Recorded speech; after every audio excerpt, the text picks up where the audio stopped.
Welcome back to another Stampede Blue Colts cast, ladies and gentlemen. I'm your host, Matt Danley, and today we are going to look through the 2017 NFL draft class for the Indianapolis Colts. We're going to talk about some of those guys that just didn't get on the field.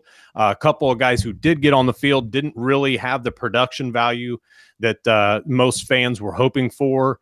And we're going to kind of discuss this group because 2018 seems to be a real pivotal season for this group. Not to mention they've got the rookies in there now who they're going to have to coincide with. They've got some of the veterans they're going to have to coexist with as well. And this is going to have to be an important group for this defense to really take the next step forward. And to help me with that, we got Connor Rogers from Bleacher Report and Stick to Football. How you doing, Connor? Thank you for joining us. Oh, I'm good. Thanks for having me. I appreciate it. Absolutely. Glad to get this. I caught a little bit of your guys' conversation, you and Matt's, on the podcast the other day. And I thought, man, I have been waiting to talk about this with somebody. And I heard you mention it a little bit. And I was like, I'm going to reach out to him and see if he's interested in running this down. So it's a fun draft class. We talked about this a little bit off air. It just wasn't a group that had the production value. They just didn't give us the real. This is exactly what we're going to see. We didn't get a 16-game season out of a bunch of them. Yep. So that's kind of the real problem with what the Colts have right now. There's a lot of we see a lot of the excitement behind this group. We see the potential from Quincy Wilson. We see it from Hooker. We like that Terrell Basham is in a system that he is going to, at least something that he came out of Ohio playing and had familiarity with. Outside, of the 3-4 from last year, he's back into a 4-3 kind of just go forward scheme here with the Tampa 2 and Matt Eberflus's scheme. So let's start with Malik Hooker. Out with the injury last year, he showed what he could do in pass coverage a little bit, that he is kind of that ball hawk here. But when we look at the Tampa 2 style defense, Connor, what is something that kind of sticks out to you for Malik? I mean, it makes sense to probably the casual observer and anybody else for that matter as well, that if you have a guy who's sitting back there and is supposed to be a ball hawk and supposed to be the single high safety and can cover the whole field with his instincts and speed, is this going to make it easier for him covering a 2-deep field?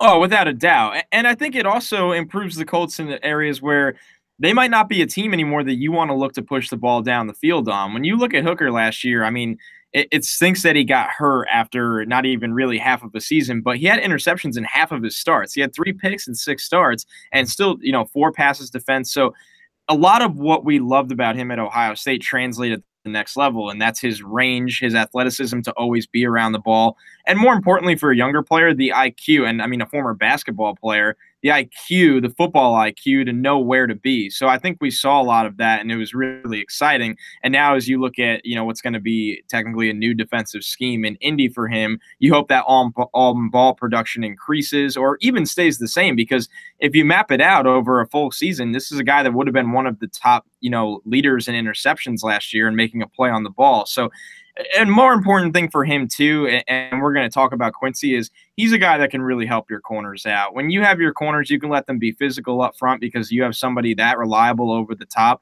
It changes everything. I mean, you look at who he played with at Ohio State: Marshawn Lattimore, Garyon Conley. Obviously Denzel Ward was waiting in the wings, and they still got a couple good ones back this year with Kendall Sheffield. So he's a guy that's always made corners around him better. And while those were good players in their own right, Hooker's somebody that can really change a defense because of his versatility and because of his ability to get the ball back to the offense at any given moment. Now, he's going to have a little bit of an issue coming back from the injury, of course, and may take him a little bit longer. They were questioning basically his week 1 viability. But at the moment when you look at this group as a whole, as far as production value, you really couldn't ask for more from a guy with the limited amount of games that he played.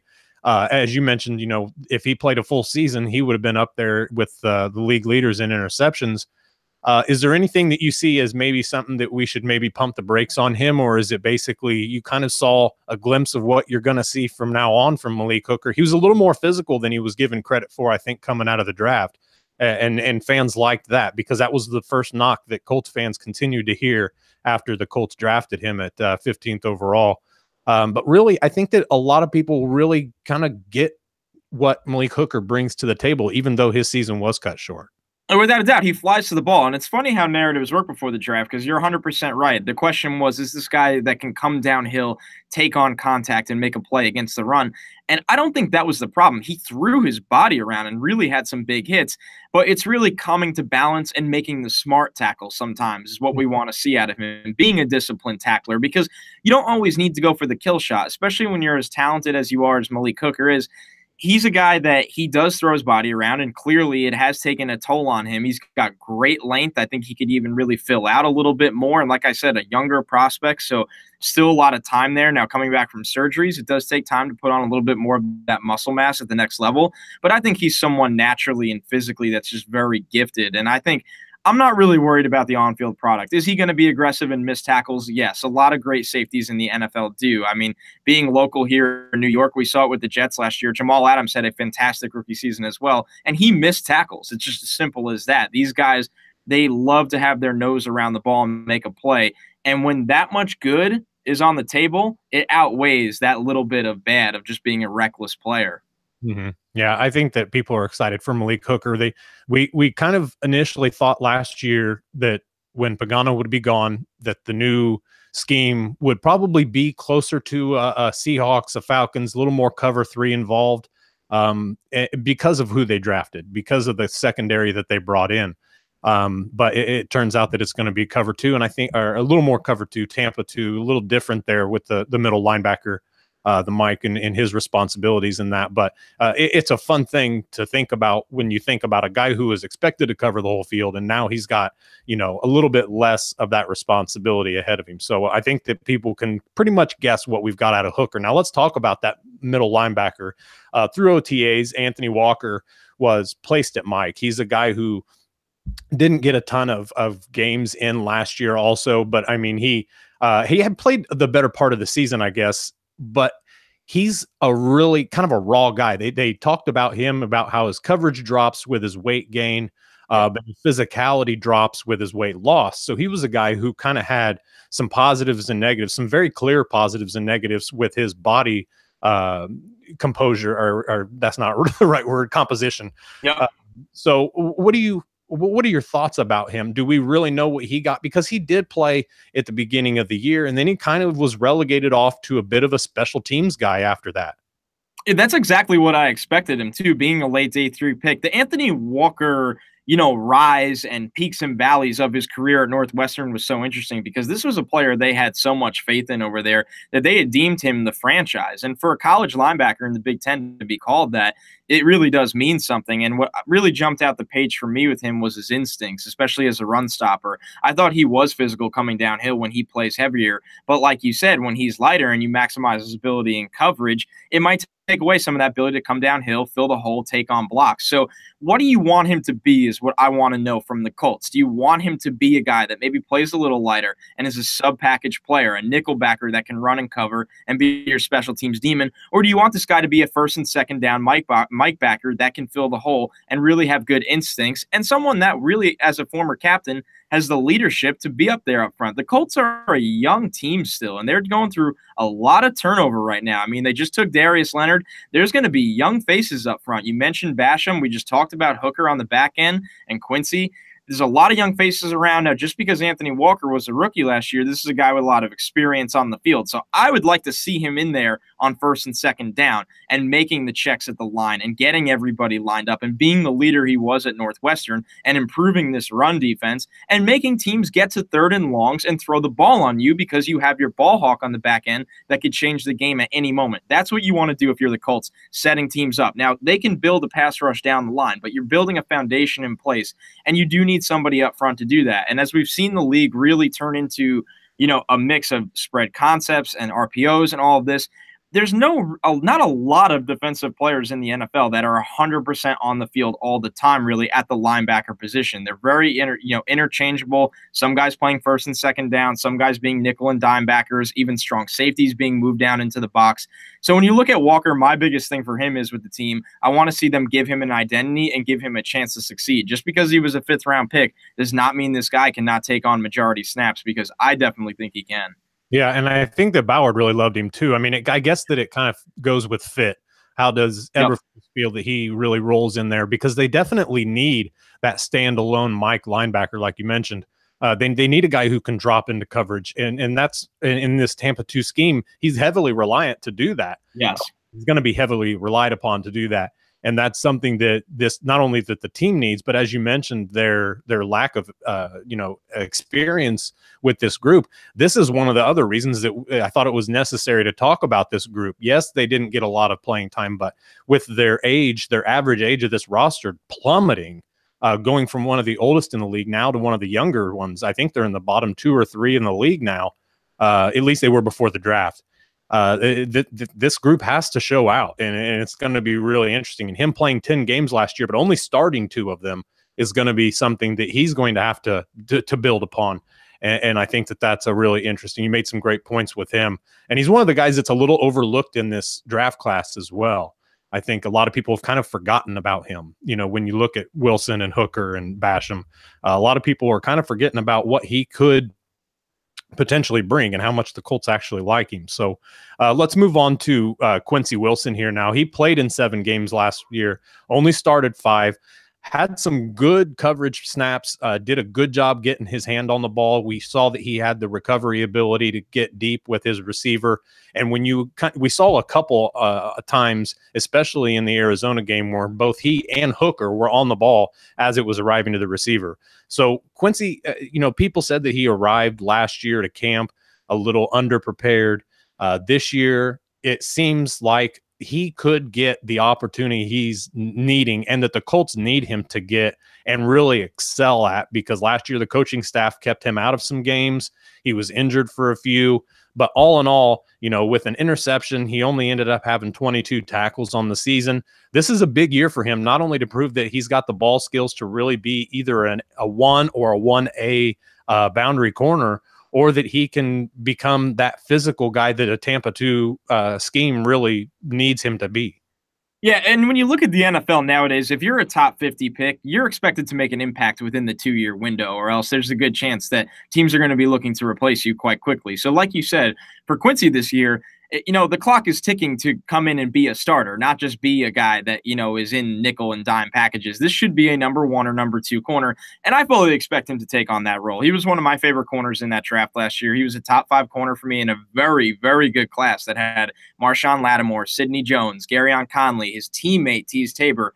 The list really goes on, and he was someone that showed he had a very, very specific skill, and that was being a press corner at the line of scrimmage. He can bump and run. The biggest question for him was, can he turn his hips and get downfield? And now in the Tampa 2 scheme, I think he's going to be protected, and it kind of maximizes his ability at the line of scrimmage to disrupt wide receivers' routes and be a little more of an aggressive player up front. Now, I don't know how aggressive the Colts are going to want to be with it, Tampa 2. They might look to be a bend but don't break, but Quincy's one of the guys that'll actually get up in your face and say, I'm not going to let you off the line of scrimmage very easily. So I think when he came into camp, he's a very confident player. He's always been like that since he got to Florida. He felt he was the best corner in that class. If you're not a very confident corner, you don't last long in the NFL. So that was another thing that I loved about the player. And I think it does take time to get up to speed. And some staffs truly don't like throwing rookie corners into the fire right away with how complicated passing schemes and how big of an adjustment it could be covering NFL wide receivers. So they maybe wanted to give him some time to get ready. And I think there was a lot of good flashes from him. I could actually make the argument out of all the picks, some of his best last year was the best of that draft class they took. And obviously you can make the same case for Hooker, who made a lot of big plays. But with Quincy, I think you can get a consistency in coverage that's much needed long-term throughout the game. He's a guy that you don't want to hear his name called. You'd rather beat the quarterback looking the other way because he's running in the hip pocket of the wide receiver, or like I said, blowing them up at the line of scrimmage, which he can do often.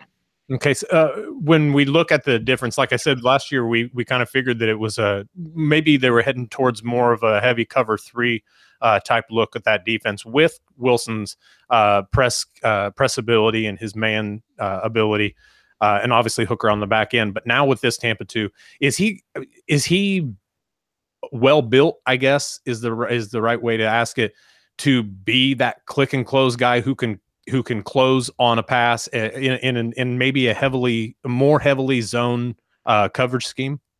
Yeah, it's going to be interesting because coming out, that's not really how you would draw up the report, right? You would look at him and say, just like his teammate Teez, you're like, you want these guys to be really bump and run, like I said, in the hip pocket, match and mirror kind of players. Now, you look at it now, does it mean he can't do it? No, we don't necessarily know that, but it's going to be interesting to see how he's used. Are they going to actually maybe move him around and like him against move tight ends and all kinds of things like that, where, hey, you know what? Maybe he's better suited on the inside here and there. I think they're going to play him on the outside, and I am interested to see how he can benefit from his zone. The one thing I will say it does a lot, a big question with him was, how is his downhill speed or down the field speed? Like I said, really opening up and running. This protects him from that. So I think, like anything else, there's a give and take. When you look at zone corners, it's one of those things where you want them to be able to read the eyes of the quarterback and make a play on the ball. Now, Quincy can definitely do that. So there's just a give and take with everything. You don't like losing some of his best ability, which is being so physical. But at the same time, I do think he's a player with enough talent to adjust. Another corner, as we get into the rest of this class, was Nate Hairston, who really got a lot of playing time. Played in 14 games at that nickel role, and that was really key for the Colts last year, not only to get a rookie in really good shape, but to also get a rookie who's in really good shape, getting a lot of playing time, that also allowed Darius Butler to kick back to safety quite a bit throughout the year, as he was their typical nickel guy. What do you see from him in a scheme like this, and being able to go forward with all the experience he got last year? Had a couple sacks, had an interception, close to 35 tackles, or right at 35 tackles, actually. Really was a guy who proved that he could rush off the edge there in that nickel role, could handle his own in coverage, and just really kind of found himself another guy, or to be another guy who just really wasn't expected to offer much, and really offered quite a bit. Well, I think the versatility from Temple, and it's funny, a lot of these Temple guys are all molded the same way with versatility. We saw it with Hassan Reddick. We saw it this year. I think it was, I believe, Julian Taylor. So you look at these Temple guys, they could do usually so many different things, whether any part they play in the defense. And with Hairston, you do like that he can really fly off the edge and make a play. But I think when you look at a team that just had 11 picks in a draft, and I don't think they used a single one on cornerback, it does speak volumes that maybe they liked what they saw from this defensive backs group, or at least in practice. Because like you said, they didn't start every single game. Hooker got hurt. And when you look at Quincy, came on a little late. But it kind of shows you that, okay, we got some production from these guys, maybe a little, or especially him, a little earlier than what we expected from his draft slot, where he said, okay, in a corner-heavy class that we just had, it speaks volumes that they're comfortable going into the season and giving this guy a significant role again. Mm-hmm. Yeah, he's one of the guys that I think that we're really interested to see what he does, because I think that they liked early in camp last year, they were playing him man, and they were playing him outside as a boundary corner. So we kind of thought, wow, is this going to be, the guy that, he and Wilson are going to be battling for that. And I think he did that at Temple too. Yeah, and then they kicked him inside, and it really worked out for him. So he's a guy who is going to have a very a large role, in my opinion, in this new scheme. And I think that they're going to really use him to get off of the edge. He was so successful at it last year. He only had 2 sacks, but I'll bet he had closer to 10 hurries and probably about 5 to 6, maybe even 7 or 8. Free rushes. Yeah, he did a pretty nice job off of that. So continuing with the Colts heavy defensive draft of last year, let's go to the defensive line and talk about the first of a couple guys that are obviously of note. But Grover Stewart, a guy who was definitely not someone on a lot of people's radar last year. Not on mine at the time. Kind of looks and fits as far as body type, more of a 3-4 2-gap scheme type guy, but the Colts really loved the explosion that he showed, and he definitely has that. He didn't have a monster role last year. He did ended up getting somewhere around 20 to 25 tackles last year. He played in 15 games, so he got a lot of experience. But now he's going to be expected to take that next step, especially if he's going to make the roster. I mean, I presume he will. I just mean that this defensive line that Chris Ballard and the coaching staff have put together, they've got a lot of guys in there. They want to rotate 8 guys along this defensive line and try to keep everybody fresh. He's one of the bigger guys, if not the biggest guy outside of Al Woods on this roster. What does he bring to this kind of a, Katie bar the door type front 7 approach for this scheme? Well, it's going to be interesting to watch his role, because they've moved on from, Hankins, obviously, and Henry Anderson is out the door now to the Jets. So clearly with Grover, it's a guy that, like you said, I would say he almost plays at 340. I know he's listed around like 330. He's gigantic. And, coming out of D2 with Albany State, your expectations might have been a little low. And he actually filled it in a role on the rotation of the defensive line. And I think he's somebody that will plug on the inside again, right? You said he kind of projects as that 3-4 defensive end, 4-3 defensive tackle, a guy that can really control his gaps. And I think that's the discipline you want to see from him this year. When you look at it, his snaps could probably double in all, with the opportunity that will be presented with him. Like I said, all of those moving parts. Now, the Colts are a team, a lot of young faces on the defensive line. He's another guy that's under 25 years old. This is only year number 2 for him, D2 school. So you want to see him be able to shut down the run. I think you'd like to be able to see him even work between the gaps a little more. I don't expect him to ever be some interior upside pass rusher, but at the same time, you really want to see discipline. You don't want to see this team that's allowing a lot of interior run stopping. Like I said, bend, don't break. And I think, once again, he fits in that role up front as a tougher player, as a bigger player, and somebody that can really control the trenches is what you want to see. Use your weight. Win at the point of attack. You're that size, and he's not a fat, sloppy guy at that size. Right. What's impressive with him is more of an athletic guy that, really should not lose at the point of attack in between the gaps. So I'm excited to watch the kind of steps he makes, because it goes back to the theme of this show right now, right? Malik would have been different because Malik would have played all year. It's just an unfortunate injury. But you look at Quincy, you're going to see it with Basham this year. You're going to see it with Hairston. These guys aren't going to just be rotational role players anymore. They all have a chance to be 70%, 80% kind of snaps guys now.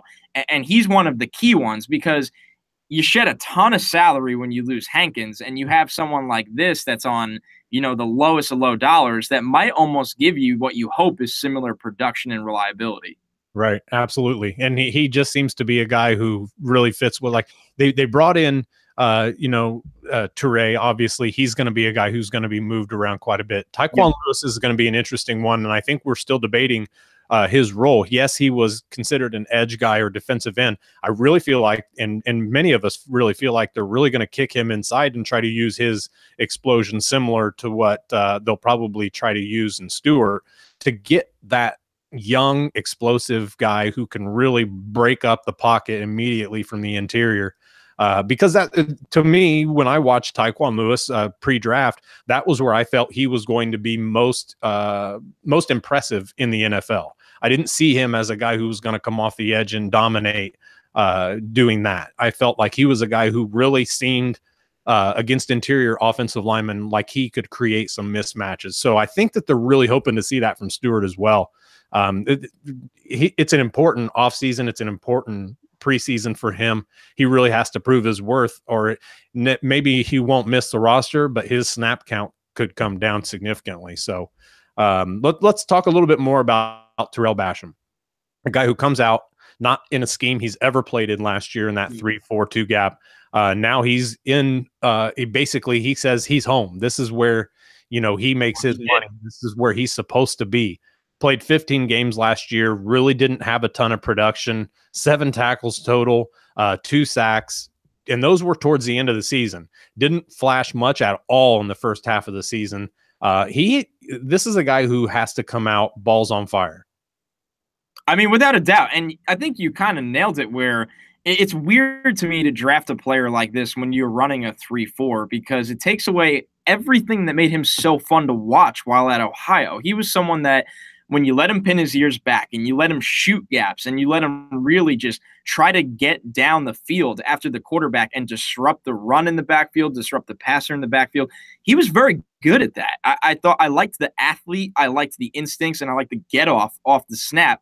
When you put him in a 3-4, I felt like it took away a lot of those things and just made him, a mediocre player. And that's a mediocre rookie season, like you said. And, Absolutely. This is not a day 3 like gamble kind of pick. This was somebody with legitimate expectations, fell just out of the top 75. So I expect to see the Terrell Basham of old this year, and you'll know really quickly by what they ask him to do, because when you look at who they just drafted, right, they have a twitchy, bendy kind of guy in Kamiko Ture, and then you have Tyquan Lewis, which you alluded to. I think he has strong hands and a lot of good strength in his lower body in general to really kick inside, especially on third and longs, to try to give guards a little more fits there rather than kicking out all the way to the edge.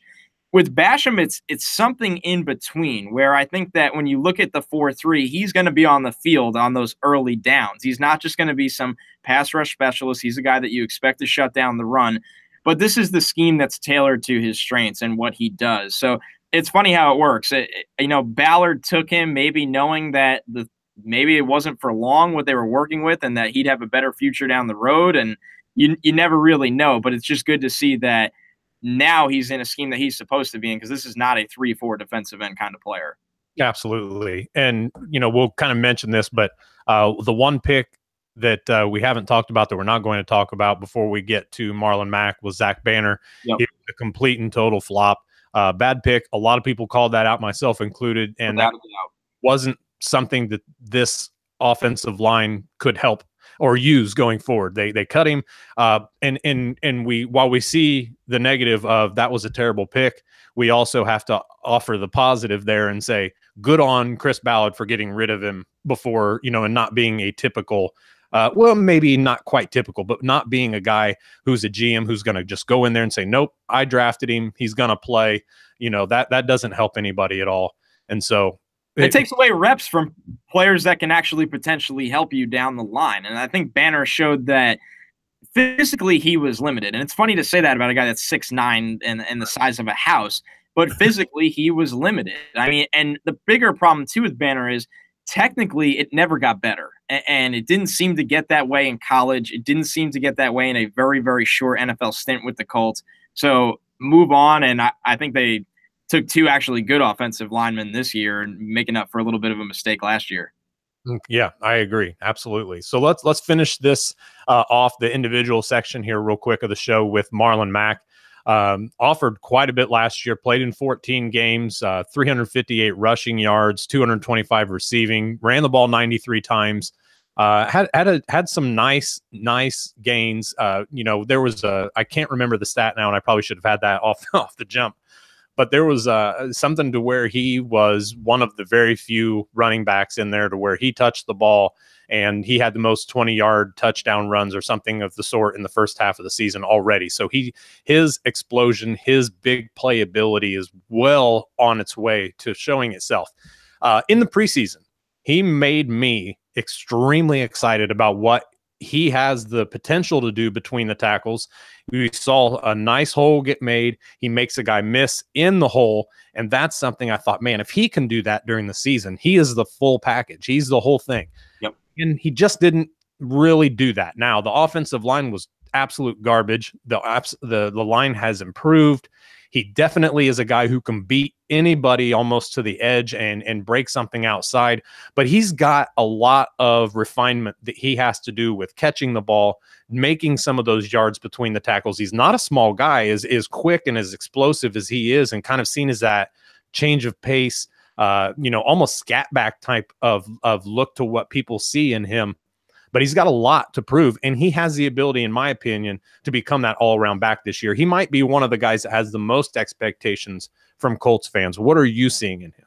I loved the flashes, and I think the biggest question when we look at NFL coaches and rookie running backs is, can they protect our quarterback as well? Can we rely on them in pass protection? So like you said, a lot of rounding that he really needs to – he needs to tailor his game, because athletically, and we've seen a million guys like this, fizzle out in the NFL – it looks great. I mean, getting to the outside and shooting up the field, he can do that. He's a big play threat, and I do think he has the frame to actually be this team's, primary running back. Now, it's interesting. You take Nyheim Hines, and that doesn't sit here and tell me, oh, they're not comfortable with Marlon Mack as a feature, because Hines is a speedster. He's a track guy. He's a guy that is really going to be, you'd like to work him in on third down, maybe even two back sets if you do get creative with him. But he's not someone like a Saquon Barkley, a Darius Geis, Kerryon Johnson that's trying to unload the starting running back. So, Jordan Wilkins is a really interesting name on this roster that I actually think could be a better NFL player compared to the, what happened with him in college. But when you look at Mack in a nutshell, the point of all of this is that it's there for the taking. Now go do it, because you should be somebody getting the ball 20 times a game, whether that's 15 carries and 5 targets or even more.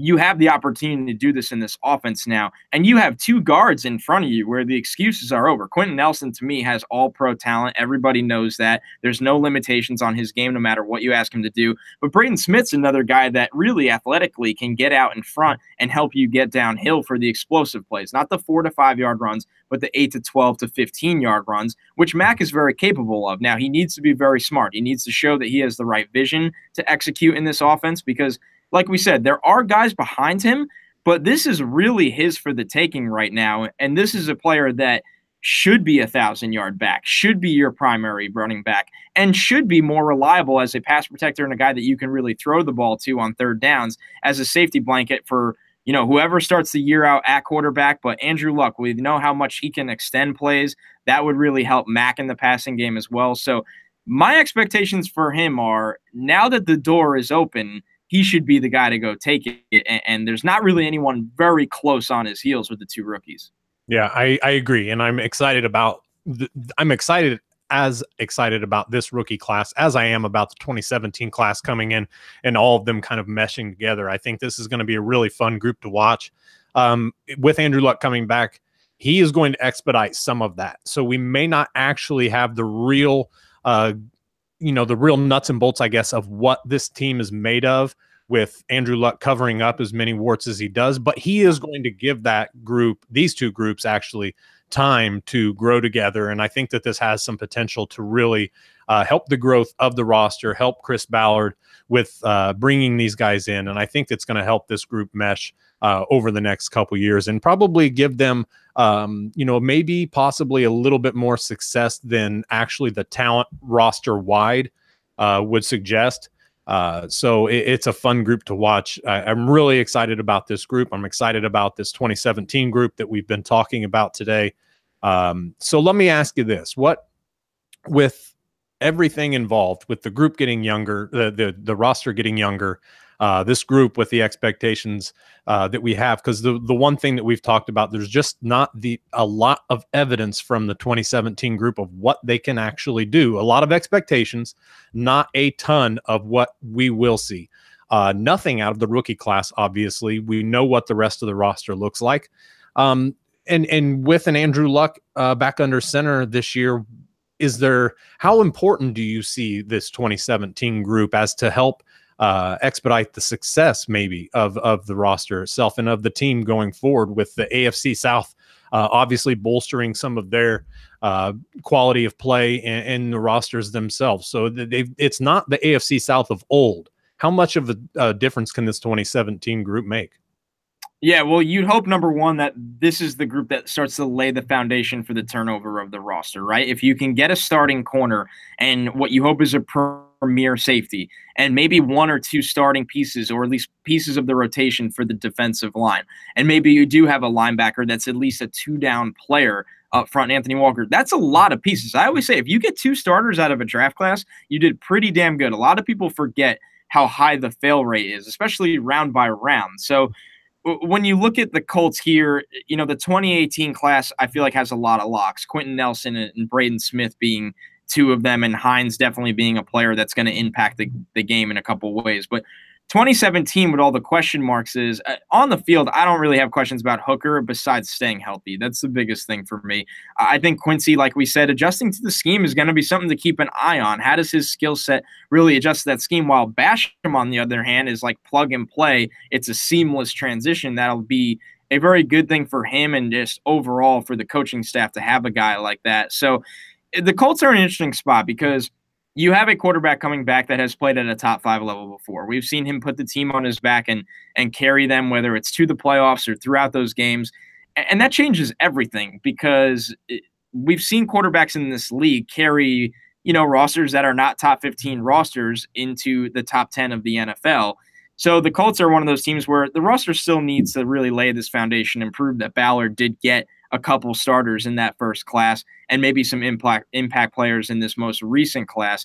And then you really start to turn the tides toward 2019 after another free agency period, another draft where They got extra picks. You got the Jets second rounder for 2019. That could be a very valuable chip if you want to maybe move up and get another impact player, because while the Colts roster has a lot of question marks, if Andrew Luck plays, this isn't a team that should be picking in the top 5. It's as simple as that. The teams in the division still have questions around them. Jacksonville has probably the best roster on paper in the NFL.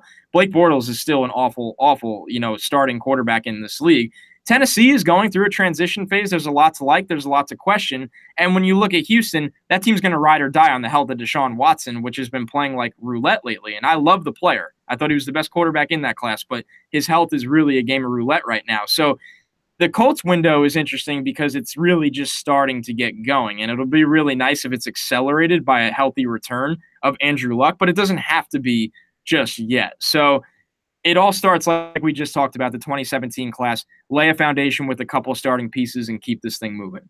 Absolutely. And just hope that this 2018 group can offer, and hope that they don't have to start a bunch or play a ton, but hope that they can be a complementary group for them as well. So that'd be really exciting. So, Connor, thank you for joining me. I think you've answered a lot of my questions. You've answered a lot of Colts fans' questions, and we appreciate it.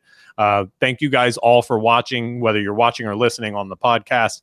Either way, thank you guys. Continue to go to Apple Podcasts and rate and review the show. Thank you guys all again for listening. You guys are great. Continue to show it. Continue to subscribe to the channel. It's growing, and it's all because of you guys. So thank you all very much for that. Connor, again, fantastic guest today. Thank you so much for your time. No, anytime. Thanks for having me. I appreciate it. Absolutely. Thank you guys all for watching. We'll talk to you next time right here on the Colts Cast.